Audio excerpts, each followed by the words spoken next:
আপনি জানেন কি মোটর বিমায় বিমা দাবি পেতে হলে বৈধ লাইসেন্স থাকতে হয়। চালক যদি বৈধ লাইসেন্স দেখাতে না পারে তাহলে বিমা কোম্পানি আইন অনুসারে তার বিমা দাবি বাতিল করতে পারে। আজ আমরা কথা বলবো ড্রাইভিং লাইসেন্সের সেই খুঁটিনাটি নিয়ে যা না জানলে আপনার বিমা দাবি পাওয়া অসম্ভব হয়ে পড়বে। প্রথমে জেনে নিই কী করলে আপনার গাড়ির লাইসেন্স অবৈধ বলে গণ্য হবে।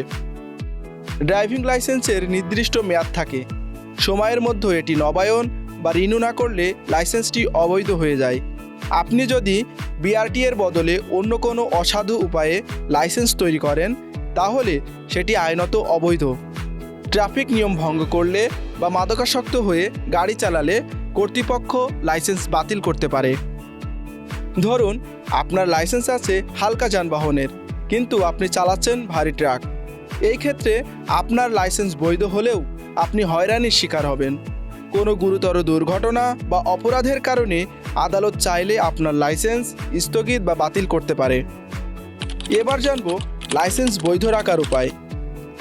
আপনার বিমা দাবি এবং আইনি সুরক্ষা নিশ্চিত করতে লাইসেন্সটি সবসময় বৈধ রাখা জরুরি।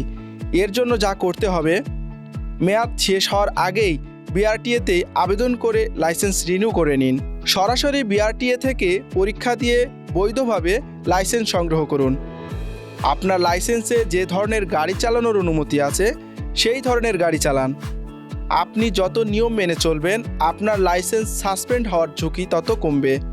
গাড়ি চালানোর সময় লাইসেন্স সবসময় সাথে রাখুন, অথবা স্মার্ট কার্ডের ডিজিটাল কপি স্মার্টফোনে সংরক্ষণ করুন। ড্রাইভিংয়ের জন্য আপনার দৃষ্টিশক্তি ও শারীরিক সক্ষমতা ঠিক আছে কিনা তা নিয়মিত যাচাই করুন।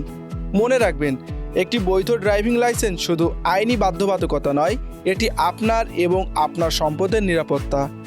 তাই নিরাপদ থাকুন এবং আপনার লাইসেন্সটি যদি সচল না থাকে তবে আজই তা সচল করে নিন। বিপ্লব হুসাইন, ইন্স্যুরেন্স নিউজ বিডি।